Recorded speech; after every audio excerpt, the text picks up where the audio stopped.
মহাভাৰতৰ শকুনিক প্ৰায় সংখ্যক মানুহে এজন লগোৱা যুজোৱা কৰা বেয়া মানুহ বুলিয়েই চিনি পায়। মহাভাৰতৰ যুদ্ধ হোৱা বহুখিনি কাৰণৰ মাজত শকুনিও এটা মুখ্য কাৰণ আছিল। আজি মই শকুনিৰ বিষয়ে বা তেওঁৰ জীৱনটোৰ বিষয়ে যিটো কাহিনী কম সেইটো শুনি আপোনাৰো শকুনি নামৰ চৰিত্ৰটো প্ৰিয় হৈ পৰিব।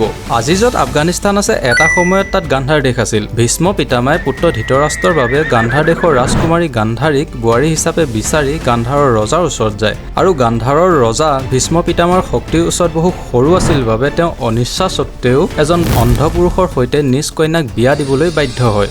বিবাহৰ পাছত ভীষ্ম পিতামাই গম পায় যে গান্ধাৰী এগৰাকী মাংগলিক ছোৱালী আছিল, যাৰ বিবাহ আগতে এটা ছাগলীৰ লগত কৰোৱা হৈছিল। বহুতে হয়তো চিৰিয়েল বা চিনেমাত এইবোৰ দেখিছে যে এজনী ছোৱালী যদি মাংগলিক হয় তেন্তে ছোৱালীজনীক প্ৰথমে গছ, ছাগলী, নাৰিকল এনে বস্তু বা জীৱ জন্তুৰ লগত বিবাহ কৰোৱাই দিয়া হয় আৰু বিশ্বাস কৰা হয় যে এনেকুৱা কৰিলে ছোৱালীজনী মাংগলিক দুখসমূহ আঁতৰি যায় আৰু বৈবাহিক জীৱনত অহা বাধাসমূহ দূৰ হৈ যায়। ভীষ্ম পিতামাই যেতিয়া এইবোৰ কথা জানিব পাৰে তেতিয়া গান্ধাৰৰ ৰজাৰ ওচৰত এখন নিমন্ত্ৰণ পঠায় আৰু কয় যে আমি আপোনালোকক অলপ অতিথি সেৱা জনাব বিচাৰোঁ। আপুনি আৰু আপোনাৰ সমূহ পৰিয়ালৰ সৈতে আমাৰ গৃহত অহাটো বিচাৰোঁ। ভীষ্ম পিতামাৰ কথা পেলাব নোৱাৰি সমূহ পৰিয়ালৰ সৈতে গান্ধাৰৰ ৰজা ভীষ্ম পিতামাৰ ঘৰত আহে আৰু ভীষ্ম পিতামাই সকলোকে বন্দী কৰি ৰাখে। বন্দীশালত সকলোকে অন্ন হিচাপে নিতমাথো এমুঠি চাউলহে দিয়া হৈছিল।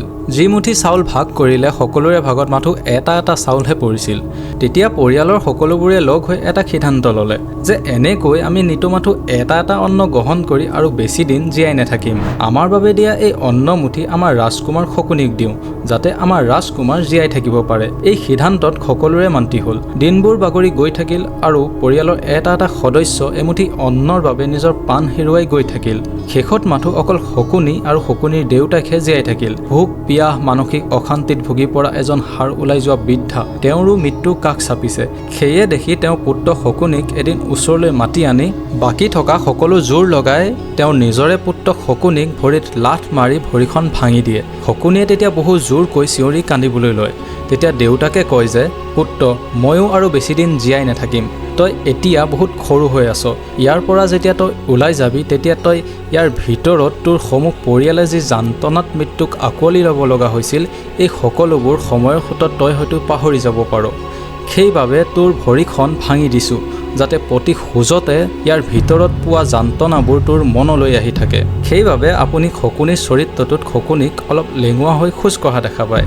দেউতাকে আৰু কৈছিল যে মই যেতিয়া মৰি যাম মোৰ হাড়ৰ পৰা দুটা পাছা বনাবি, যাৰ জৰিয়তে তই যি সংখ্যাই বিচাৰো সদায় তাকে পাবি। আৰু মহাভাৰতত পাণ্ডৱ আৰু কৌৰৱৰ মাজত যি পাছা খেল হৈছিল সেই পাছা খেলত যি দুটা পাছাগুটিৰ কথা উল্লেখ আছে সেই দুটা শকুনি দেউতাকৰ হাড়ৰ পৰা বনোৱা হৈছিল আৰু এই পাছাগুটি দুটা ব্যৱহাৰ কৰিয়ে শকুনিয়ে মহাভাৰতত পাণ্ডৱক পাছা খেলত হৰুৱাইছিল। শকুনিয়ে সেই কাৰাগাৰৰ পৰাই প্ৰতিজ্ঞা কৰিছিল যে তেওঁ পৰিয়ালৰ এটা এটা সদস্য যেনেকৈ এটা এটা অন্নৰ বাবে কষ্ট খাই মৃত্যুক আঁকোৱালি ল'ব লগা হৈছিল তেনেকৈয়ে কৌৰৱ বংশৰো এদিন সম্পূৰ্ণৰূপে ধ্বংস কৰি দিব।